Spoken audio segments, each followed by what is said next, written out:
Hello everyone, welcome you all to Sri Lanka Spotlight hosted by TechnoBiz. In today's episode of Sri Lanka Spotlight, we are addressing a very important issue for the country, for the industry, for individuals as well. We're addressing the National Innovation Agency and Sri Lanka economy, innovation as a key catalyst. The invited speaker is Mrs. Vindhya Vijayasinghe. She's a senior innovation officer at National Innovation Agency based in Sri Lanka.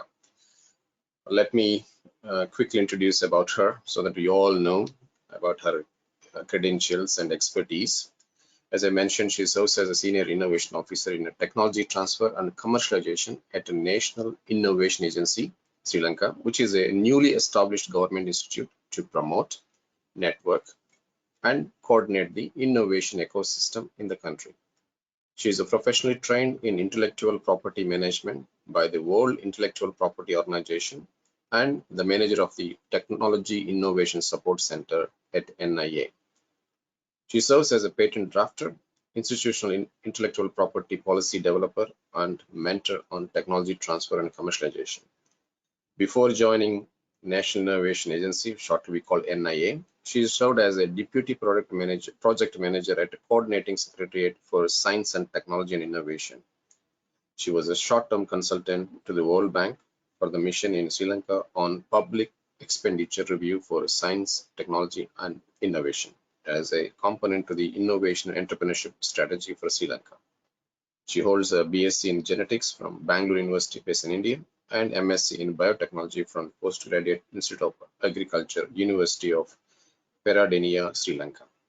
It's a pleasure to have Vindhya as a part of this Sri Lanka Spotlight. As you can see, her credentials expose innovation is really the key and important for the country. And it's good to learn from Vindhya today on the National Innovation Agency and the Sri Lanka economy innovation as a key catalyst. Yeah, welcome to this Sri Lanka Spotlight. I invite you to give a presentation on this topic. And if you guys like to have any questions, we have a discussion session after the presentation. So welcome you.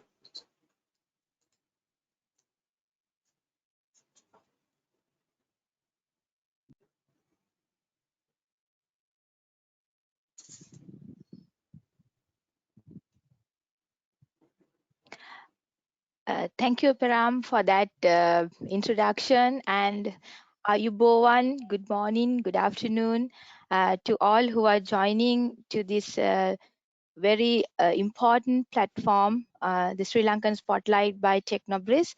And I'm very much thankful for the organizers for having such timely needed programs, because the knowledge, as much as we disseminate with the people, that matters a lot for their personal gain as well as for the country's gain. So I'm Vindhya Vijayasinghe, the Senior Innovation Officer for National Innovation Agency, which is a newly established government entity, as Param already mentioned. And we are being established, like when you take the entire world, you can see that there are very few national innovation agencies in which is set up in the countries. So the government has identified the real need and the real importance of innovation for the country's economy, and that is the reason behind why this innovation agency was established under this government of Sri Lanka. So I have taken this opportunity to present to you all regarding the innovation as a catalyst for Sri Lanka's economy, because we always talks about innovation in different matters, sometimes personally, sometimes in private, I mean in industrial level or something like that. But as a nation, if you take as a nation, how this innovation will thrive, or how this innovation will be a key point for the economic growth. So let's move on to the presentation.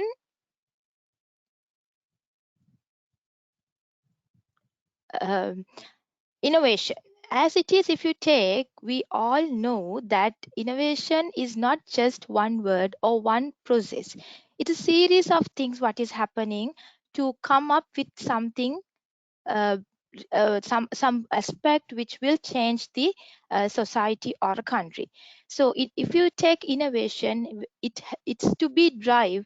You need to have an inspiration for anything, any subject, and also you need creativity. I think if you take any individual person, uh, this creativity is inbuilt for them. It doesn't mean that only few people are creative and few people are not. Nothing like that.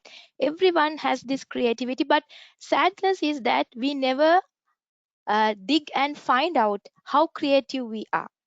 And that is why in innovation, when it comes to creativity, then the analyzing ability is very much needed for being an innovative person or an innovative firm or an innovative country. And when all these things comes, we cannot forget the technology, because technology drives the innovation. Whether it is a social aspect, whether it is a service aspect, or whether is it any other aspect, this technological intervention is very much needed for the innovation to happen. And through this, what happens is the development. So automatically, the step by step it goes on, and the development is occur. Then without teamwork, you can never achieve for innovation. When you see to the countries like us, that we can see that rather than the teamwork, we have the hierarchical management. Especially when you come to see to the government sector, you will find out that always this hierarchical management is very much adopted.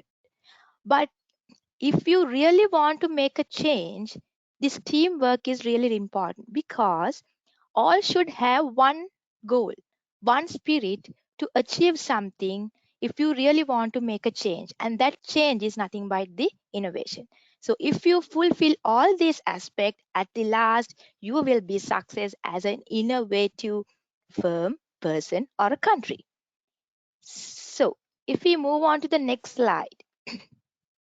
When you talk about innovation, there are several words which people mislead and misused. So I want to clear those words first before going to the rest of my presentation. Creativity. What do you really mean by creativity? Because I said that creativity is one of the essential element of innovation. Creativity is the act of turning new and imaginative idea into a reality. So we all imagine, each and every person of us imagine something or the other. We dream, and dreaming. Now see, some says that don't daydream, don't dream for something. But you can see now, if you really want to be innovative, this dreaming or the imagination is very much needed. And the way how we put this imagination to a outcome is our creativity. Okay. And now we'll see what is invention. Invention is creating something new that not exist before. So we are making something usable to us, some product for as a solution for a problem which we day to day face. But that product or the process should be new to the world. That it should not be something copied by somewhere else. But when it comes to innovation, it means the practical implementation of idea that is in the introduction of a new good or service, or improvement of offering good or services. So this means that always you don't need to have an invention to become to make it innovation. There might be some already existing processes, services, or any products which is already available in the market. But to make a significant impact on the society, this might need some improvement or adjustment or value addition. So that even that process leads to an innovation. So we have to be very clear cut about this creativity, invention, and innovation, because many get confused with these innovation and inventions, and they just talk these subject as buzzwords without using the exact and proper uh, usage. Okay, now we let's move and see how this innovation is being done. And there are different types of innovation. People talk it in different context. Like when some divided into 4 types, some divided into 10 types, but ultimately everything build up something change. Okay. And when that's why I really wanted to show these 4 types of innovation, which is very much can be adapted to a country. Like sustaining innovation, that means anyhow the word itself says that it has to be a sustainable thing. A sustaining innovation emphasize improvement of existing action and capabilities by targeting known problem of the user. So we know the problem and we are targeting to do a change for that. When it comes to disruptive innovation is when you exceed the need of your existing customer base, providing something greater than their need and attracting a new market for the capabilities. That means that you are already having something and you wanted to make a significant change for that, and you wanted to reach to a new market, not only targeting the customer segment which you have. When it comes to radical innovation is the boldest one, the innovation strategy of them all, and require you to demolish your current market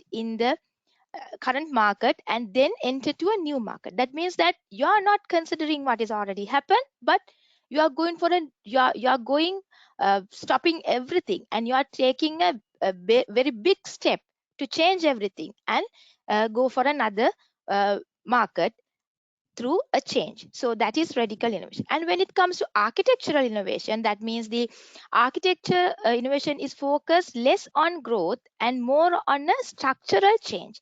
So that type of innovation doesn't matter of doing a more of growth, but you wanted to have the structure of the business or the structure of the firm or structure of the society. You wanted that to be changed, and with that change you needed to have a impact or a innovation in that matter. And when and also you can divide the innovation as product innovation, process innovation, position innovation, and paradigm innovation. So I have given some examples for those. Like if you take the product innovation, and now we all know that we were using fossil fuels for as the energy source for the transportation, but Toyota came up with a hybrid engine with certain percentages of battery can be used and also the fuel can be used. So the hybrid vehicle came into the market, and it is a change, right? It's a product innovation, because instead of the complete fossil fuel uh, vehicles, this electric vehicle system has been implemented. And when it comes to process innovation, now you have to you're having some already existing process, but you can change that process and come up to a new service. So such thing can happen in the system. So position innovation, like already existing position is there, but you wanted to have a change where you can make a low cost product like the low cost Tata Nano cars. So when it comes to paradigm innovation, that means it give a paradigm shift, like means the existing technologies will be replaced by a totally different technology, like smartphones. We had analog phones with us, but we came to the smartphone, and it keep on evolving, right? So that is a paradigm innovation. And when it comes to business side, even the people do divide the innovation into 10 types of innovation, and they call it as the innovation wheel. And here it's very much focused for business innovation, where they says that you should have to always drive this innovation vehicle to be a really a innovative firm. So you have to specifically configure what is happening, you have to have the experience, and you also have to have the offerings. So you really have to see your employers or your persons who were under you are going through this innovation cycle at each and every step of them as a team. As I stressfully mentioned in my first PowerPoint slide, that there should be a teamwork to drive this wheel properly, because if one pulls away with this wheel out, then that it will never go in the correct direction. I think the audience, you all might be knowing that without history we cannot have a present or the future. So it's better for us to see how the history of innovation has evolved. So we know in the world that everyone has gone through without knowing, or with our knowledge or without our knowledge, that through this waves. Sometimes some of us might not have been there when the first few waves were happened, but I think almost all us might have been there for the present waves.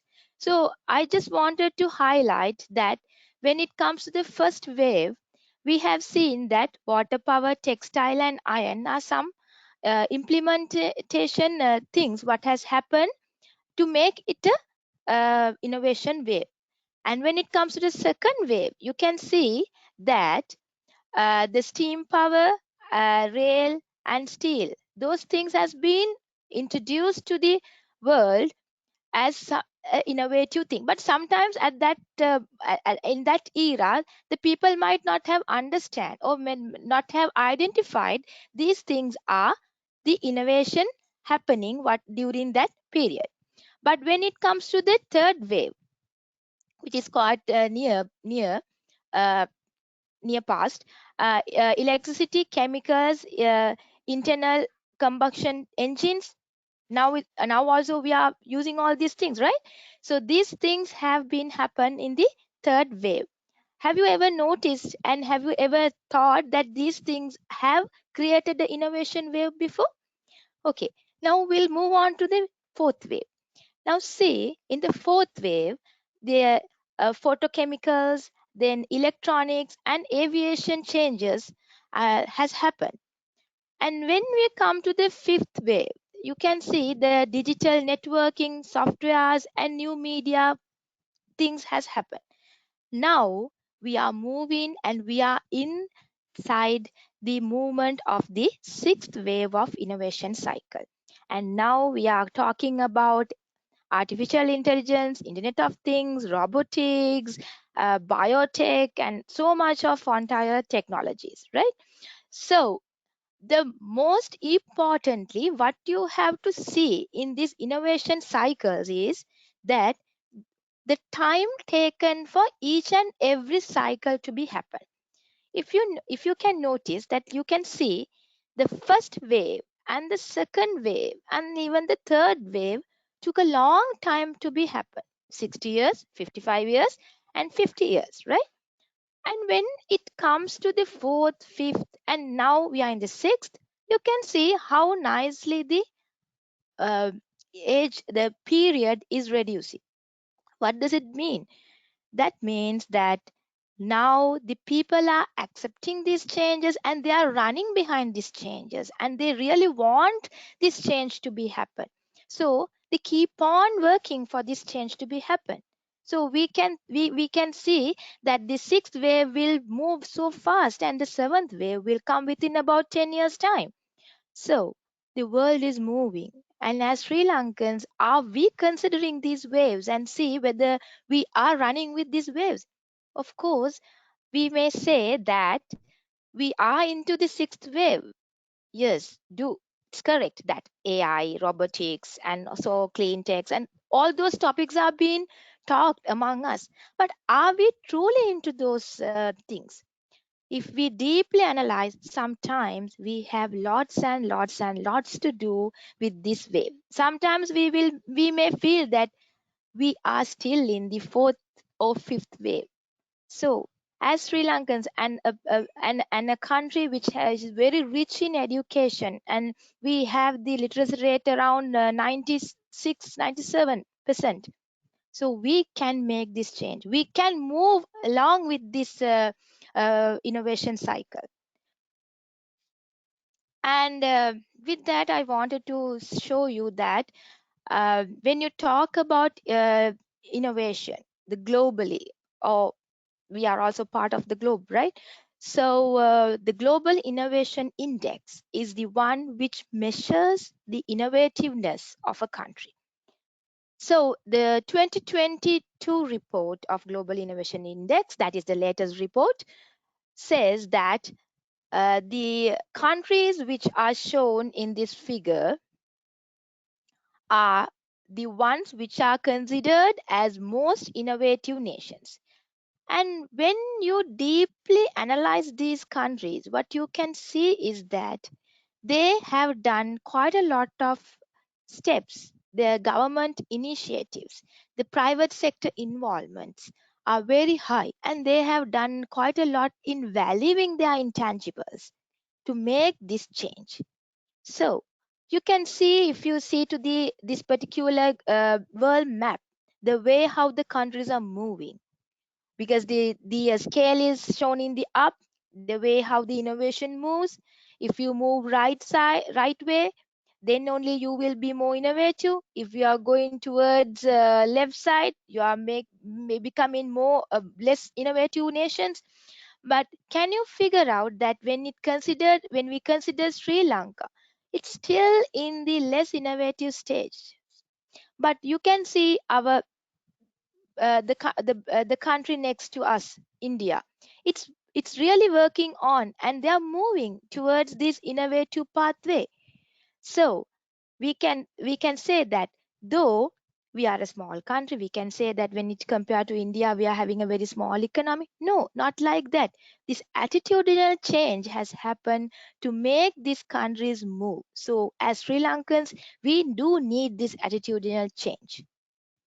So why I wanted to show this is that the India is a very good case study in this innovation, because India reaches to the position of 40th in the Global Innovation Index within a very short period of time. 7 years. 7 years is a really a short period of time, starting from 81 to 40.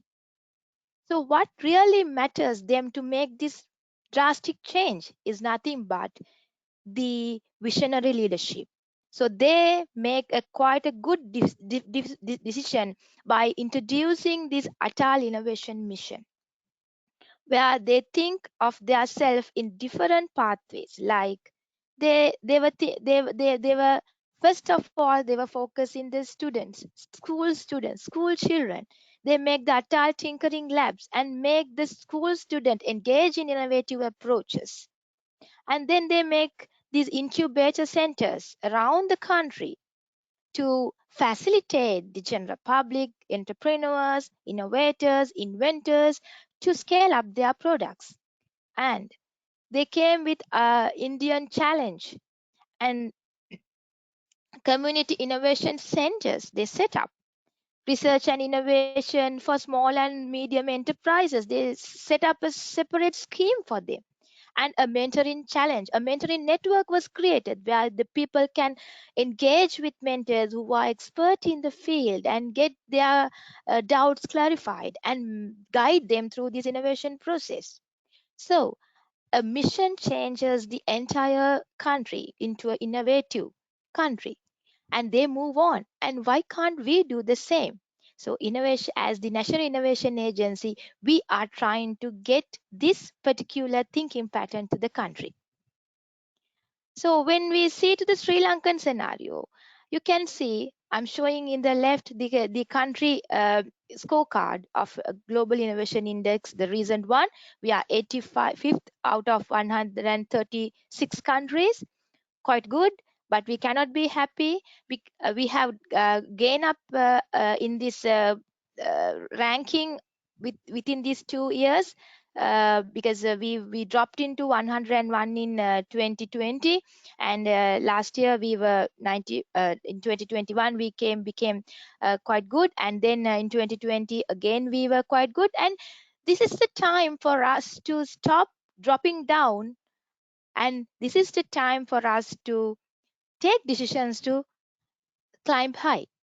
So we really need to see to these pillars and see where we have gone wrong and where we have lagging behind, where we have to really put our eye on to get these ranks up. Some might think, why are we to consider all these ranks? No, these ranks are not just numbers. This rank really visualize the way how your country moves, the way how your people get into the things. So these ranks matters a lot because the investors keep an eye on these ranks, and they are tend to invest for a country when they can see that you are really innovative, and the real innovation ecosystem is built up, because then only they have really the environment to scale up their things out here. So we really have to take a special attention for these ranks, not only the global innovation index ranks, but there are several other indices where we have to really take a special care. So NIA is really is one organization that is mandated to work on this global innovation index, and we have taken few steps, and we know that steps has influence for this rank upgradation, and we hope this time also the Sri Lankan status has gone up due to some implementations which is done by NIA, and already happening in Sri Lanka these days, because we can see a boost in the innovation ecosystem now in Sri Lanka, happily. So, are we really people not innovative? No. The truth is, history gives us evidences. Because Sri Lankans are being considered as a really innovative people in the history. We all know that steel industry was done in Sri Lanka, and we have used wind power to melt uh, iron, to extract iron from soil, steel from serendip. It's marvelous, isn't it so? And we have the tallest brick structure in the world. And still, we cannot believe how that structure was built. There were no elevators to take the things. There were no other sophisticated instrument which are being used these days to construct these things. But how they did? And we were the granary of the East. We did a really good agricultural based economy we had. And what has happened now? And we are the world's first hospital system in Mihintale. And it's the evidences, the fossils has been excavated and founded that even they had surgical instrument at that time used in these hospitals. And we have the best hydraulic civilization, the Yoda Ala, how the water is being flow, and how the Bisoko tour, how they have taken the to minimize the pressure to the dam. Wonderful, isn't that so? So these all are technological interventions, and these all have made a change. So that means we are innovative from very long time ago. But what has happened to Sri Lankans now? We have forgotten our history. We have forgotten that we are really an innovative nation. We have just changed our mindset, and we have changed our children. We have changed the education system. We have completely destroyed the creativity and inventiveness of our people. Sad, but that is the truth. So when it comes to Sri Lanka, we were based on resource based economy. We all know that tea, coconut and rubber was our main export items. Jewelry, gems only as raw materials. Graphite, the wonderful wonder mineral which called as the black gold these days, we just send it as a raw material. We have a resource pool around us, the Indian Ocean. Are we harnessing the real value of it? No, just taking the fish and just selling it out. Now it's time for us to make a change. So resource-based economy have to be changed into a knowledge-based economy. That means the basic research, university and other things has to be done. Applied research, university plus research institutes has to be taken care of, and innovative production and all those things has to happen. Patenting should be happen. That means IP rights has to be secure. All these will make your journey to wealth creation. So it's right time for us to change to a knowledge based economy. Now I'm not saying it's not happening, it's happening, but it's in a very slow phase, so we have to accelerate it. So just I wanted to come up with some numbers as statistical data. So this is the 2022 central bank report, which shows that we are recording its deepest contraction in the backdrop of the worst economic crisis. Yes, we are. It's true. But aren't this is a time for us to make a change, innovative approach? Yes. We should not keep on saying that we are lost, we are lost, and we are lost. We are not lost actually. We are not we are not doing anything wrong. Such things happen. Those are challenges. So we have to take the challenges to a wealth creation. So let's make a change and let's try to upgrade to enhance or increase this GDP 77.1 billion to the next level through this innovation really happen in Sri Lanka. So why I wanted to show here is that the production approaches, expenditure approaches, and income approaches is all these statistics were taken from the central bank report. And you see that the production approach, when you see to that figures, you can see that we are having a minus figures, right? Because we are not really into the production line, not considering the exact things like industries are there, those things are happening, true. But are we really working on value added industries or high end technology industries? No, sometimes very basic construction and other things are happening. But one thing I have to highlight, not all negative things are happening in Sri Lanka, but one thing is that when it comes to communication, IT sector, Sri Lanka is doing really good. So that is the only positive things what is happening. But we have to see and we have to make eye openings for other things, other sectors also to grow up in the fast track, just as ICT. If ICT can, why cannot other places, other sectors reach the boom? We can. Sometimes the approaches which are taken was not correct, or sometimes some other interventions are coming up. There might be so many difficult things happening, but still we can move, we can see, we can do a change. Then automatically we can make these negative uh, numbers into positive numbers. And this is why I really wanted to highlight is that labor market indicator is very much needed, because you can see the labor force is decreasing, the economically inactive population is increasing. We know that we are going for a aging population day by day, sadly. But we have to have some approaches to this economically inactive population to be active. I'm not saying the old people have to come and work, but we can make them use to do some changes in the society. Isn't that so? So labor force participation rate also reducing. Employed population is increasing, but it's not in a very big manner.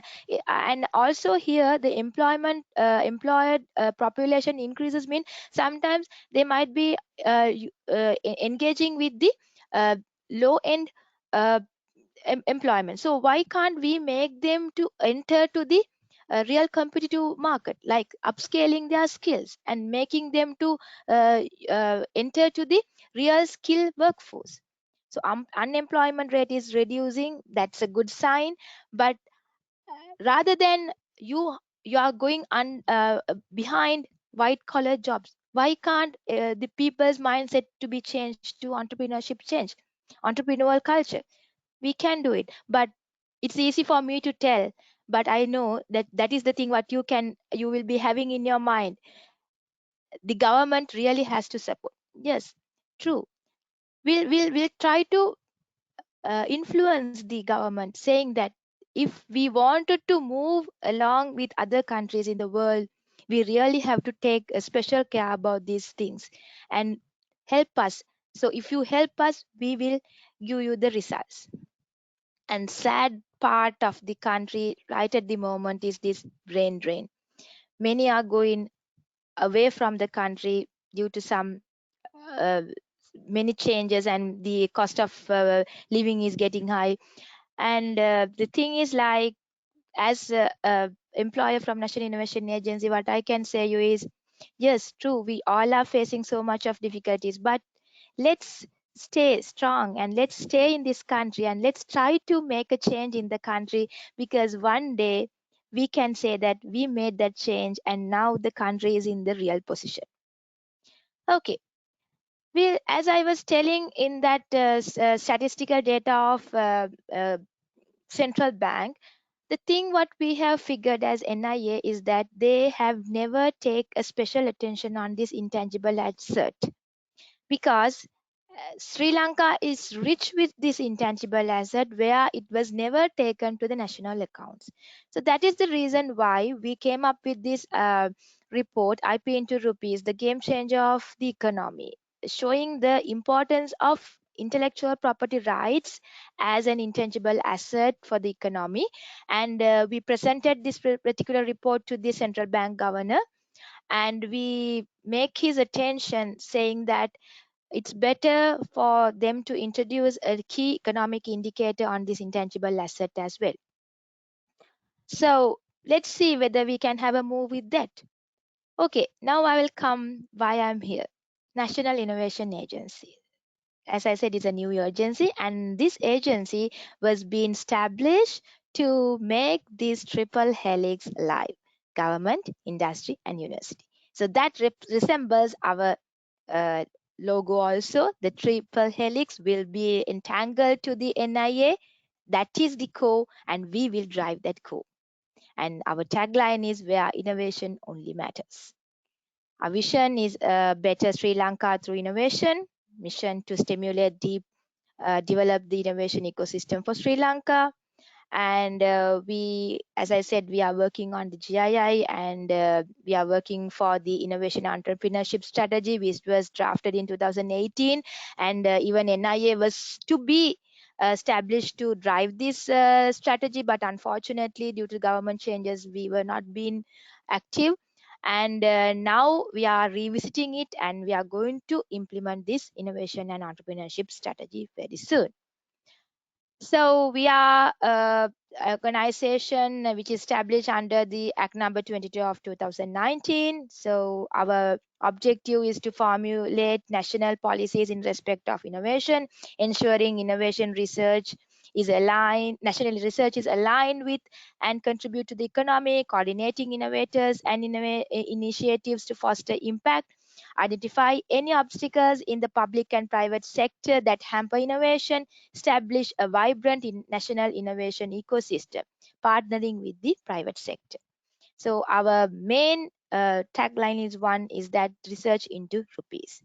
So when it comes to National Innovation Agency, we won't only focus on science and technology, but we do consider social innovation, eco innovation, defense innovation, and service innovation, because innovation itself is not only science and technology. Science and technology should have to be cross-cutting all the areas, but we have to see a change in these other aspects also. So we do mandate for commercialization. So we wanted to have the private public partnership, and all other intangible asset public entities, science found councils, and everything has to be linked up. We are a very small organization with very few people, and we always wanted all the institutes to be networked together to build this ecosystem. So it shows the administrative back on NIA, we are governed by a steering council. The chairperson is secretary to the president. So we have a very high authority.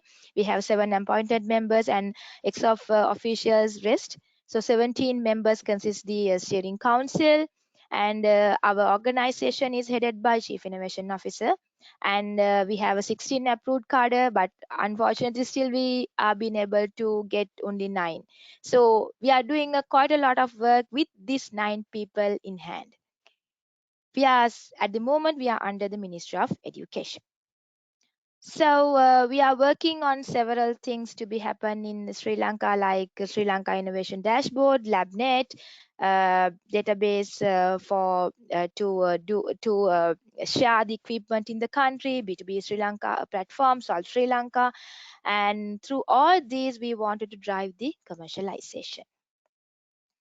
So as I said before, NIA is mandated to do the innovation, global innovation index status. So we did the very first country launch of global innovation index last year, and we are planning to do it same this year October as well. And at the time, we will be launching the first innovation report for Sri Lanka, the status report for Sri Lanka.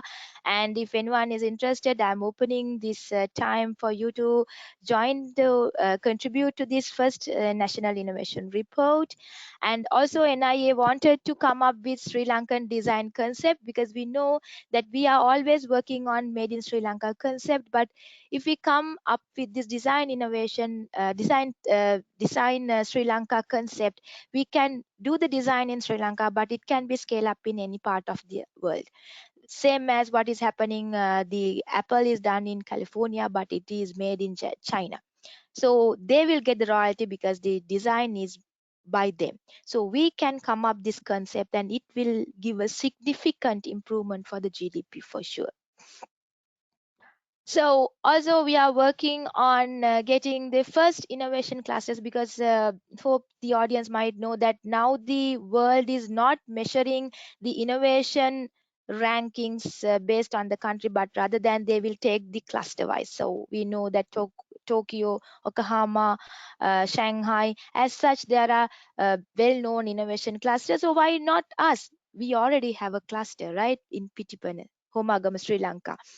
Some might know, some might not know, but it's a very well established setup there. You have the Sri Lanka Institute of Nanotechnology there, you have the Sri Lanka Institute of Biotechnology there, Meteorological Department, Center for Defense Research and Development, Sri Lanka Mobitel, Sri Lanka Telecom Data Center, Biotech Industrial Zone, 3 universities and a school as well. So we can make it a innovation cluster, isn't it? So we will be working on that. B2B Sri Lanka, which I mentioned before, it's a platform which will help the inventors, investors, and the industry to link up. This is very soon will be launched, and then I will let you know what is happening. And NIA was blessed to work with the World Intellectual Property Organization, and we came up with these 2 landscape report for our mineral resources, which can be utilized soon. And this was being already communicated to the relevant ministries like industry ministry and Ministry of Finance, and they were taken, and now they are working on a mineral policy plus a roadmap, and we hope that the future will be good for these sectors. And another implementation which NIA really wanted to be come up with is the institutional business linkage. Already Sri Lanka is having university business linkage for all 17 state universities, which is really working well. And now the same concept will be introduced to the public research institutes. And the very first was open 2 weeks back at the Sugar Research Institute. So we are working on the rest of the 56 in public research institute in the country to set up the same thing, and both university business linkage and the institutional business linkage will be linked up, and this will create the national technology transfer network where it will drive the people to an innovative nation. And we haven't forgotten the school children. We are working on their skill upgradation. We are into the STEM education programs, and this math cafe is something innovative approach for them to make uh, maths interesting. So one was open in Morotua Delma Center, and we are planning to introduce this concept to a few other common general places where commonly people are engaging. So this will make significant difference in the societal or the social innovation. And we communicate with WIPO to showcase our innovators in their website. So the several case studies are already been published in the WIPO website under the case studies of Sri Lanka. So you can visit and see and read and be proud that we are working on the field. And we have done some MOUs with the DFCC to get people engaged, especially these farmers with this biogas, and that program is happening. So it's a social innovation. Technology intervention has been introduced, and it's a social innovation is happening. And we are also recently partnership with these two programs, the Scale Up Shop and Plastic Innovation Challenge. Those are ongoing. Good innovations are going to be come up, will be introduced to the industry, and let's see what the change will happen. And educating people is very much needed for a country to develop. So NIA has launched a National Entrepreneurship Development Program. The first program will start on 19th. This is a weekend, 6-week weekend course, free of charge, and the first batch will commence on 19th, and this will be a recurrent project program. Thrice a year it will be open for the public. So I open my hands to ask everyone who are interested to join us to the NIA Circle. This is open up for anyone to join and help Sri Lanka to innovate, to make a change. It's a voluntary, we are expecting a voluntary service, and now we have more than 100 odd people who have joined to this.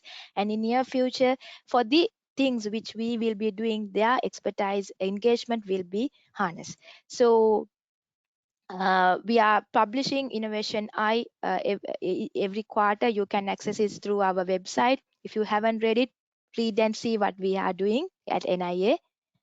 And this is our social media network. You can follow us. We are very active in this, and we will be disseminating what we are doing at all the time. So I wanted to end up my presentation saying innovation is important,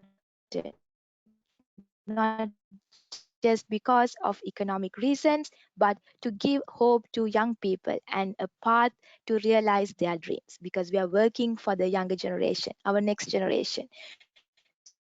So we have to make that path. And this was said by Professor Saumita from Global Innovation Index at the Global Innovation Index Launch 81.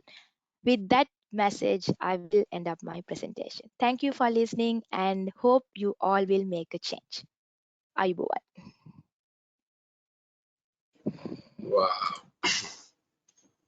fantastic discussion. Really good presentation, very inspiring. And whoever is sleeping not to do any innovation, let's get up now after listening to Vindhya. I think you very much eye-opening, inspiring to know what NIA is doing for the Sri Lanka. I know it's a new organization. So a lot to do, a lot on the plate. I see a lot of activities on the plan.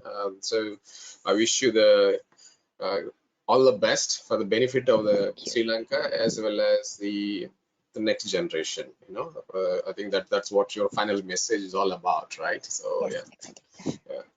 Um, Vindhya, I'd like to touch a few other issues, what you mentioned first of all, the Global Innovation Index. Okay, you highlighted about India as a case study in 6 years, they made a good change. Okay, even Sri Lanka also climbing up, right? So Yeah. um, I think one of the factors is the funding, right? Funding is a challenge. So what kind of things you guys are doing to fund, whether universities or whether it's industries? Yeah. Param, actually, that's a good question. The truth is that NIA is currently not an organization to finance. So the thing is, what we are doing is not. But as you clearly mentioned, that finance is needed, and what we are trying to do is we will try to get the government uh, eye open to the sectors where the funding is really needed, because usually what they does is that whenever the ministry is request for some uh, the fund allocation when it near to the budget, they will get according to what they are requested, right? But what NIA now has proposed them is see to the return of investment what they have done for the research work, the allocations what they have done, and then after some screening only this after doing some screening, uh, make sure that the people who are really working on to the system get them more fund, because that is the challenge what everyone is saying, that we are working but we are not getting. Usually the universities get this, universities are making a big blame on this, that we are doing work and we are not being captured. But what we have figured out is that real communication hasn't happened to the central core, where the exact funding is needed. So we are working on that.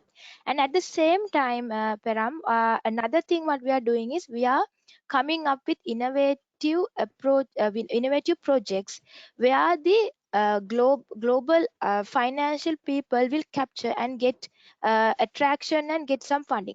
One good example is very recently we have been able to communicate a good proposal to Korean government, and now they are really working on it to get a good amount of funding for that particular project to be happen. I will not be able to disclose what is that project and so forth. It's a confidential information still now, because it was not still granted, but it's in a very positive manner now.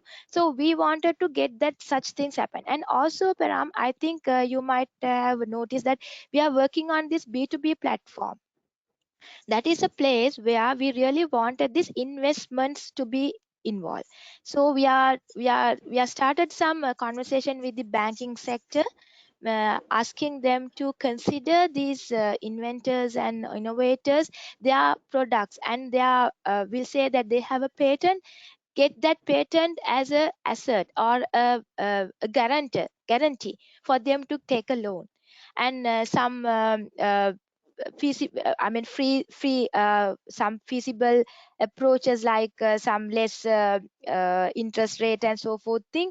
And also we wanted to come up with this venture capital and seed funding. So we have proposed some such proposals to the government also to get some seed fundings.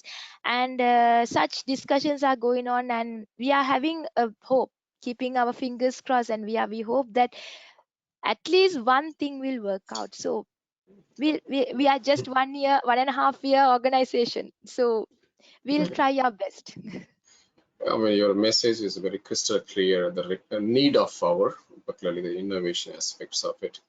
And I'm a bit surprised that your department is under the Minister of Education, usually under the Minister of Science and Technology. That's usually in other parts of the world, they do have like that. But actually, it's also a good thing. It's you are under the Minister of Education. You can influence younger generation, particularly the schools. I like to understand what, of course, it's just only 1.5 years now. I think you may have some plans.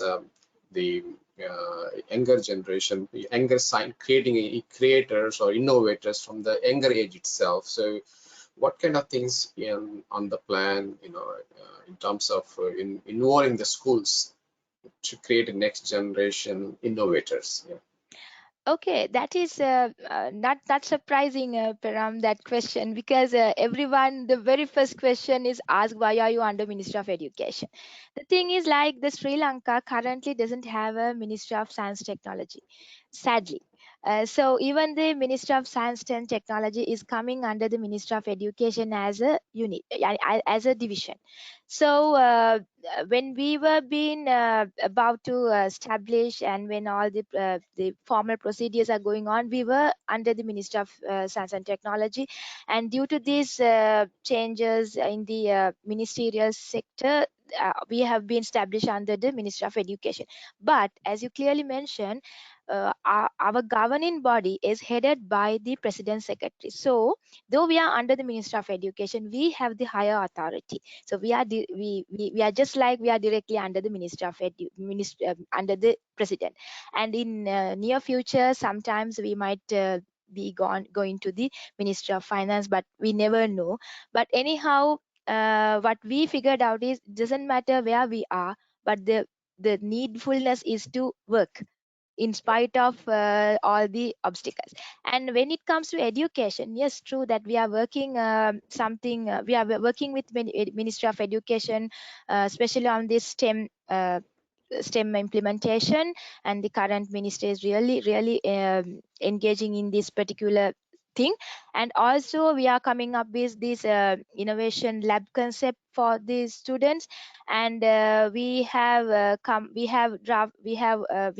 launching a innovation logbook, where the students can keep on their records and making them guided. And even the math cafe, which I showed you just now, is a kind of an innovative approach. We are making them more attractive with the math subject. And there are several other programs are in line, but current for the moment we am not in a state to sell all those things, because it's still in the developing stage. So we will work for the students as we are under the Ministry of Education. But what I really wanted to say is that we never take it as a challenge where we are positioned. The only spirit which NIA team is having, we call it NIA team. Never, we have hierarchies, but never maintain, because we work in at a one particular goal, that is making Sri Lanka a innovation hub. So in spite of our in spite of all our uh, commitments and all to the family and all, we are working for that goal as a one team. Yeah, very good, very good. But can you talk a little bit about the Sri Lanka design? I think you already have done this year, is it already? Yes, we haven't registered it yet, but we are in that process. So Sri Lankan design concept. Was one of the vision of our chief innovation officer, that is Professor Ajit Dialvis. And because he was always saying that yes, it's true that we have to come up with the made in Sri Lanka concept and so forth thing, but it's really good that if we can come up something like this Sri Lankan design, that design in Sri Lanka, because we have some unique designs. Even the people are not much aware that the design has a good value, that even they can take registrations to that design under the industrial design concept, right? So it's an intangible asset. So if we have this Sri Lankan design concept, and if we start registering these designs under this particular logo and concept, it's okay that you can introduce that thing, you can transfer that design to a company or a third party, and get them fabricated into other place, where sometimes the facilities are not available in Sri Lanka to scale up.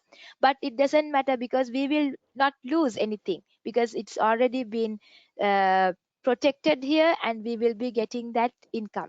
So this was not very common among the generation, I mean the society. So we wanted to implement this as a project. And World Intellectual Property Organization also, we are planning to get their support for branding and all sort of things. And a National Intellectual Property Office is there, they will work on this registering process and so forth things. So it is a network, so we wanted all the parties to get into this concept and work on it. And we are going to show this as a budget proposal for the next budget as well. Yeah, it's good. Yeah. You just talked about the intellectual property protection organization. I think, as you know, in most of the countries, the economy scale growth is also how many patents being registered, whether universities or individual innovators. How is patent registration in Sri Lanka now? Um, It's happy to say, Param, now the number of patent registered in Sri Lanka is increasing. Uh, I'm sorry, I can't remember the numbers and figures, but when if you compare for about 5 6 years back, compared to that, even I have to stress one thing: rather than the number, the quality of patent matters a lot. Now, Yes. after the establishment of these university business linkage cells, it has got a significant improvement in the university sector on applying for patent, plus coming up with quality patents, because this the a specific unit focus on this particular thing, business innovation cell, on intellectual property protection and all, because Sri Lanka is blessed to have the support of World Intellectual Property Organization through National Intellectual Property Office, and also they work very directly, very closely with a National Innovation Agency, and they have done quite a lot of technological support for us. One such project was enabling innovation environmental project, which was ended last year, which make significant training facilities for technology transfer and IP management, IP patent drafting, patent search, and so forth. Trainings was given to uh, more than 100 people in the system. So these people are being scattered around the country so that they can the people can utilize their knowledge. And also we have this TISC network, that is the Technology Innovation Support Center. I think you have figured that I am the manager of the Technology Innovation Support Center is in NIA. So such centers are there around the country, and we have around 27 such TISC network around the country. And the only thing is that there are few TISC which directly engage with the general public, like NIA, Sri Lanka Inventors Commission, and National Science Foundation, and rest will have their mandate for their institute. But anyhow, this is a project which was implemented by World Intellectual Property Organization again, taking National Intellectual Property Office as the secretariat, and this is doing really good. So all the trainings and those things are happening, and this has influence to come up with this patent drafting and so forth thing. So the people are really interested in this subject now, because they are requesting even for us so many awareness sessions on how to draft a good patent, how to do patent search analysis, and also things. So we are conducting such awareness session, and I am happy to open up this service for anyone who is interested, who is listening to this program as well. And we will be supporting, as the TISC officers, we will be supporting for people to draft patents.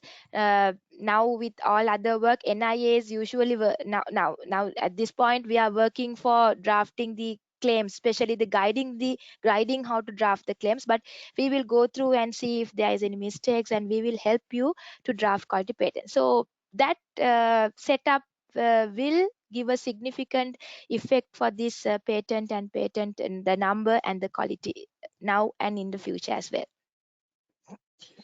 Good. Very interesting. I'd like to ask, we in Asia, particularly in Sri Lanka, in India, we celebrate so many festivals. There's so many festivals, Hindu or Buddhist or Muslim, or you name it, all kinds of things. Do you have like a day for a Sri Lanka Innovation Day or something like that? You celebrate innovation, motivate, inspire the people? Let's. No, for the moment, no. You We should have the consider it. yeah, we are good that you highlighted. Yeah, we are working on that, and very soon we'll be declaring a day for innovation. Yeah, that really helps, at least inspire younger people that, Yeah. to do something in not just dream it, make it happen. So Yeah. and you mentioned about this nice program, a National Entrepreneurship Development Program, which is a free. Can you elaborate more details? I think some of the audience, I'm sure they would like to participate. It's a free program. It's a weekend program. I think it's very important, particularly the students, younger generation, to have the skills of entrepreneurship so that they become the employers and part of the economic growth as well. So can you highlight more details, what is in there, and how people will benefit out of this program, please? Yes, Param, it's a collaborative project of National Innovation Agency and University of Moratuwa, one of the pioneer universities in Sri Lanka. So this program will be conducted online, and it will be a weekend program, just 2 hours, starting from 7 p.m. In the night, because we have scheduled it. Everyone can engage at that time, and in the weekend also they will have free time to engage. So it will be around 2 hours. The lecture will be conducted by numerous a number of experts in different fields, all which the entire program will cover the requirements of being a good entrepreneur. In innovation and entrepreneurship, both side will be covered. And it's a own I mean, you can you have to register. There's a link, you have to register it. And we have to say that now we have reached more than 1600 registration Wow. for this Wow. session. But we'll be dividing into several sessions, because maximum 550 will be engaged for a one batch. And this will be with the assignment basic, like you have to listen to the lecture, and the assignments will be uploaded, and you will given a time period, you have to submit it. And the recordings will be available after the live lecture. But we encourage everyone to join for the live lecture, because you can ask questions and any clarification if you needed. And even you have been given facility to send your questions afterwards as well. And if you have to complete, at least you have to be there more than 75% attendance we will be seeing. And the assignment submission also needed to be done. And the successful completion of this program, the candidates will receive a certificate jointly by University of Moratuwa and National Innovation Agency. So it will be a valuable program, because many such programs are costly, but we wanted to open it up free, because we are blessed to have a set of resource people who are willing to support us voluntarily. So this will be a very groundbreaking program for the country. And we hope many will join for the next sessions as well. So I'm opening this, and I'm inviting whoever is listening and interested for this. Please do join. Sometimes you might not get for the first batch, but later on your records will be with us, and we will inform you for the next batch. And you can access, we have shared it in our social media, and also you can access it through our website www.nia.gov.lk. And you can directly link through that. There's a particular place where I mentioned the registration for the entrepreneurship program, so you can click and get registered. So open it to anyone. Super, super, really useful that what you're doing, very noble thing, and really helps the country having more entrepreneurs. Just to want to add, based on my experience, that entrepreneurs, there are a lot of entrepreneurs, few are successful, many of them have failed. The reason is that they have the problems with the financial discipline, okay, and accounting systems. So being a good entrepreneur, usual entrepreneur is something that mostly they have technical background, many of them, and they're very poor in the understanding the finance and accounting. That makes a disaster. And they will not, they have many of them have issues about the after 5 years and 3 or 4 years time, they do struggle to keep the business go on. I'm not sure what is the content of the program, but I do request you to add the financial aspects and accounting aspects, which are very much important to sustain the business. Having an idea is one thing, managing another thing. You know, of course, everybody want to be owners, business owners. That's the purpose of entrepreneurship. But success, you know, we need to look at the why many fail. Many Yeah. fail is a poor economic and financial discipline backgrounds or in understanding about it. It's some Yeah. usually it's not my thing. I'm good at developing it. I'm very poor in the how to manage my wallet. Okay, and people take a lot of money funds from various sources of funds, and a lot of startups came in, and why they disappear, why they fail, because of the poor discipline on the financial aspects of it. I think you should guys, I'm sure that you guys are covering that one, how to be successful entrepreneur. I just wanted to add based on my understanding and experience seeing the people around, you know, the last 20 plus years, a lot of entrepreneurs. It's a very good program. Thank you very much. Actually, I want to invite Dr. Sisira Ranatunga. He has two sons. They also has a young guys, also innovators as well. Maybe can you listen from him or ask maybe he has any questions to you. Dr. Sisira, please join us. Yeah, hi everyone and very good morning. And India, thank you very much. I think very informative, and I think very happy because Jan team is taking, the gap between the economic issues, and you clearly mentioned the need of the hour. Yes, I think it's a fair and praise question, but some clarification. But I'm too happy with your innovation, triple Linux innovation model coming together the industry, universities, and the government. I think that's the very good platform, and also switching to from the resource-based economy to the basically the knowledge-based economy. And what do you think the how we can basically the link with the industry with the new model, which is basically based on innovation? Dr. Cicera, actually, we are anyhow we are working very closely with the industry now, and that's why we wanted to come up with that B2B platform, because we have figured out that when you go and pitch for the industry, it takes a long process, and sometimes the inventors are not being accepted by the industry, big companies, let's say. And sometimes even that companies doesn't have the knowledge on how other way. Sometimes they doesn't have the idea, or sometimes they do have and they are ignoring it about this intellectual property value and all sort of things. So NIA wanted to be a mediator, uh, a facilitator to link these two ends, the inventor and the industry.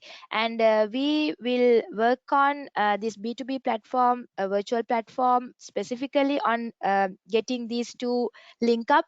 Like if you are an inventor or you have a good product in hand, you can log and uh, submit your invention, your product to this platform, and the technology readiness levels will be evaluated for that particular submission. And if it is above 6, that is the scalable level, then it will be pitched in or showcased in the platform for the industry. The industrial pitchings will be happen, and if you are fail also, we will not leave you.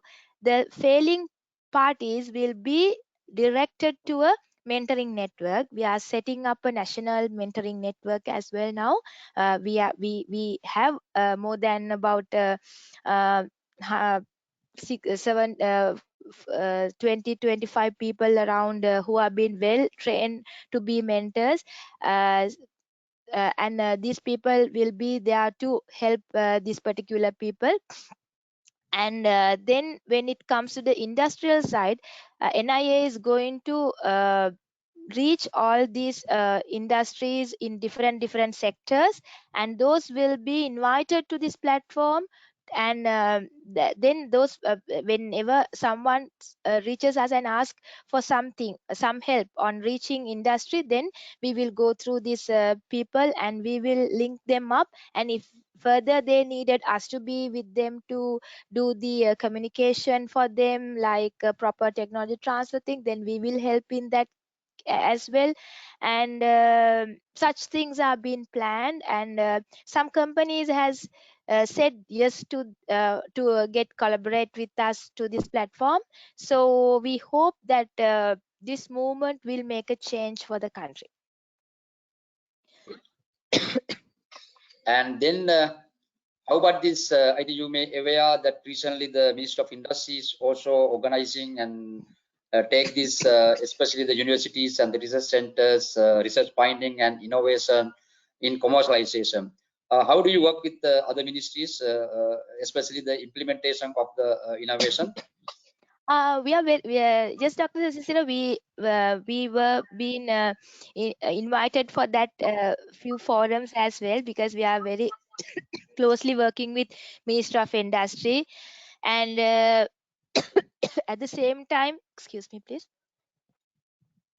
at the same time, other ministries like Ministry of Plantation and Ministry of Defense, all were all have requested us to be partner with them on this innovation movement.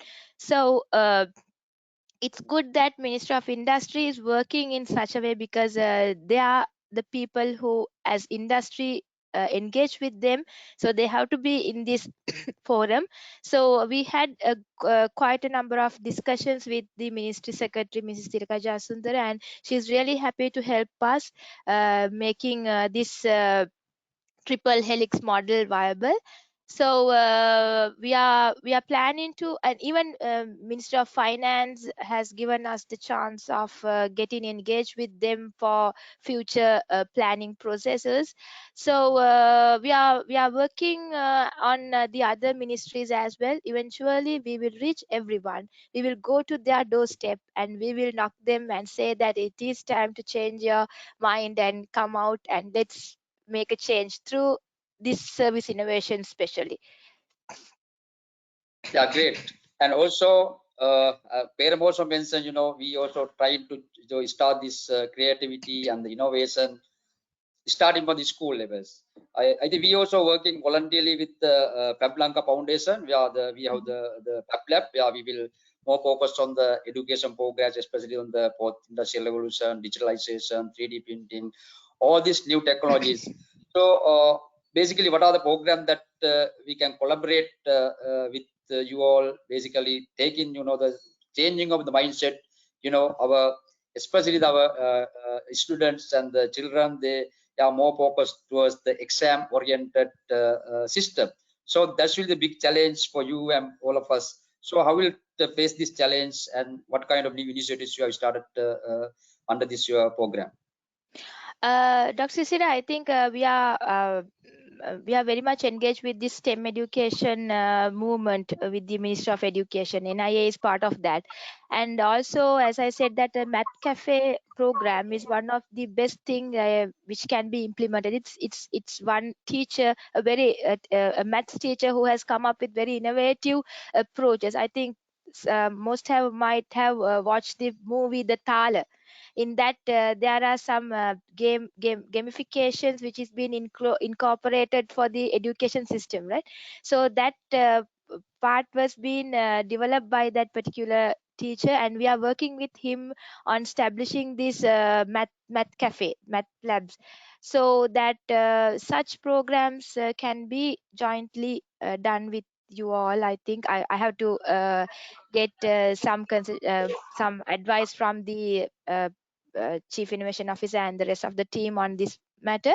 And also, as I said before, that we came up with something called innovators logbook.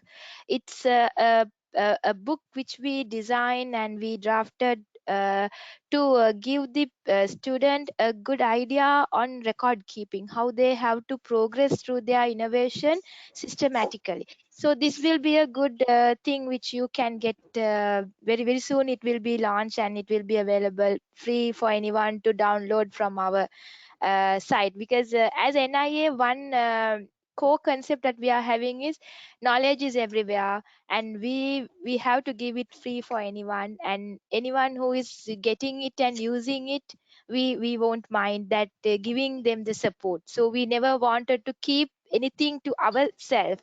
We always wanted to open it to anyone. So for student, those things are happening, and we were working with one project with Ministry of Education on setting up these innovation labs for schools. But now currently it is in a very low phase, but we wanted to again see to it, and it would be nice to have a lab, not a lab as everyone think of, like with sophisticated things, specific place was allocated to something like that, but rather you have to give a open space for students to come and create what they want using the things available in the environment, and having a resource pool for them to support what they have created, and linking them with the environment around them. Now, environment means not only the natural environment, but the societal environment as well. See the real problem what is happening in the society, and try to make a solution for that. So that concept was there of setting up that innovation lab, just like the tinkering labs of India. So we'll see whether that will be implemented like it's happening, but I have to recheck on how the fast of that. I'd like to add some point here to Dr. Sisira. You talk about exam-oriented, learning. Actually, it's not responsibility of the government only. Actually, it is responsible for industry. Industry, when they want to recruit a people, or they look at, which university, what is their academic score. If you stop looking at their score, if you are looking at that is one criteria. At the same time, whether they have a leadership skills, or whether they have some innovate, something they did in their university levels, or they're in the school level, that should be criteria. If you start recruiting the people based on the performance and the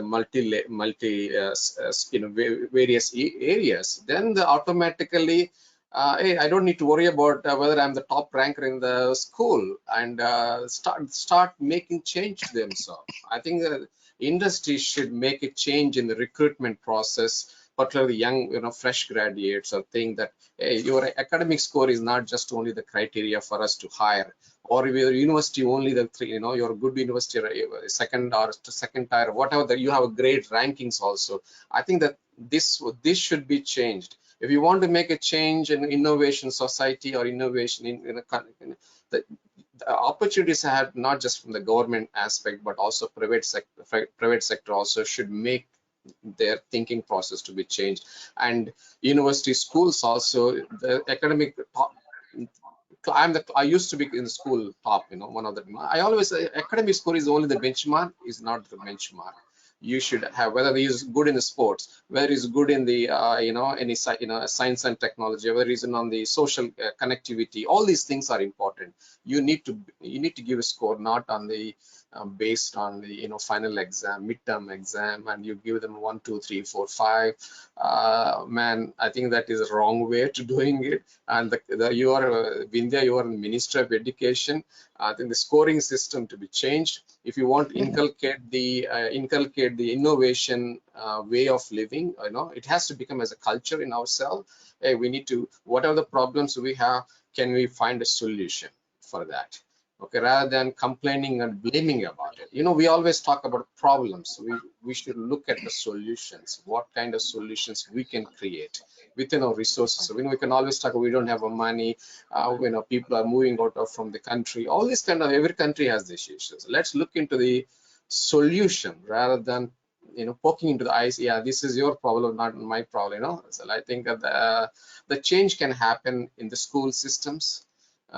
Not grading the people. And I can tell you, a lot of students may stressful getting, your parents, oh, my neighbor kid got a 95 in the mathematics. Why did you get only a 70 or 30, whatever it is? But I think that comparison, every individual are unique and they're good in something, and we need to figure out what they're good at it, and that can be done at the school level. But we are going in the traditional structure of, we need you said mathematics, science and technology.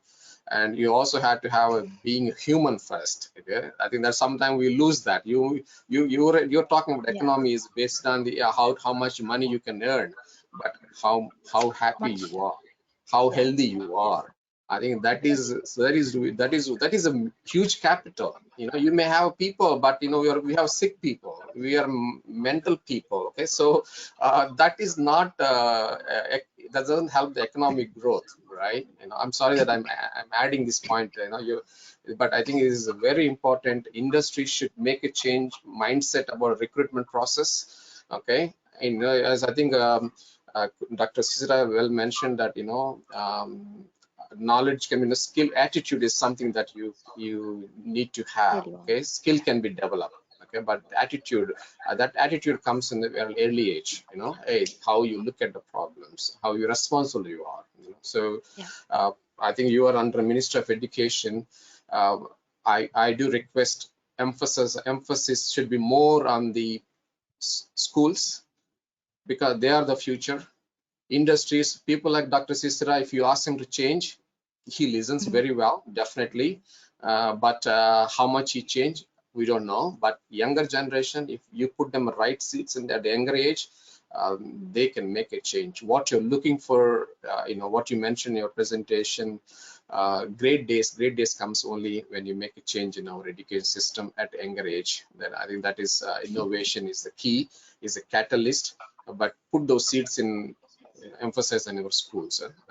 Yeah, just want to give it's something I see a lot. I always wanted to tell the people, don't try to change the old people. They are difficult to change.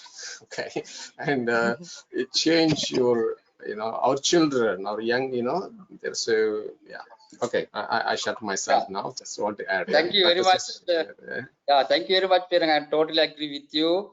Even when I enter in the most of graduated from the universities, first I never see that they are certificates because that's universities or schools for them to look after. Sometimes sad to say they are not coming with their research project. So I will ask basically most of mainly the engineers during my career I have selected purely based on the basically their practical application and how that contribution to the the innovation. I think that's good. We can take up with we represent all this industry association also. It's a very good point. Yes, I totally agree with. We have to change for the school and the younger generation. That's what I think. As Inya, you correctly mentioned, if you go to our ancient, our civil engineering, our all is fantastic. It's the right time for us to have this innovation, especially the attitude of our young generation and schools. I think that also other thing that you very correctly mentioned, innovation is like the teamwork. I see always this also another area, huge gap. I think we have very good responsibility starting from the schools and universities again to have the listening to other people, get all these ideas and get best out of best. Yeah, thanks. Okay. Peraman. Yeah. Yeah, thank you very much, hey guys. Vinay, any final remarks from your side before we end the session? It's a really great session. I really enjoyed this whole conversation and also the presentation, very inspiring. And I think the people should change and should participate with actively with NIA activities, both industry, academia, okay, in university level people, and even individuals also. As individuals, as a nation, as citizens should participate, actively involved with the NIA. What you guys are doing, a fantastic job. Of course, there's always some hurdles, in the early years. So, you keep on evolving yourself for the benefit of the country, right? So, any final message to the audience, please? Uh, Anyways, Param, I have to thank you again for giving this opportunity to, first of all, to introduce this infant institute to the world as well, Sri Lankans plus world, and also the one final thing what I have to say is that. Let's make a change. Let's be not be fear to make that change, and let's work as a one team, and let's have one goal, that is that don't take anything individually, don't take anything personally. When we work, let's work for the country. Let's have that attitude that we can win this game, that nothing can stop, because we had past. Let's forget what is happened in the past. Let's think about future for our younger generation. And I open my hands to all the institutes, all the people in the country.